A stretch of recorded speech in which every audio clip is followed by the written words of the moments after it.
Rubber ரொம்ப costly. எந்த வேலைக்காரனையும் நம்பி கொடுக்க முடியாது. எப்படியும் இதை நான் திரும்ப போட போறது இல்ல.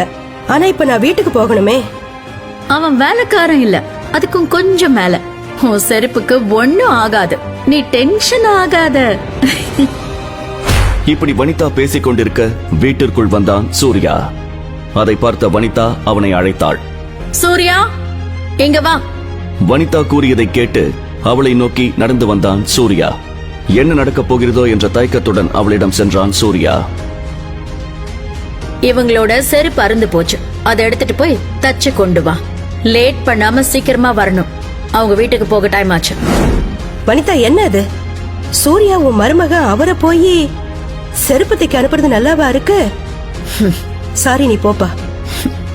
இங்க பாரு, இந்த மாதிரி வேலையெல்லாம் இவரு ரொம்ப கரெக்டா பண்ணுவாரு. நீ டென்ஷனை விடு. உங்களுக்கு கூட ஏதாவது வேலை இருந்தா சொல்லுங்க.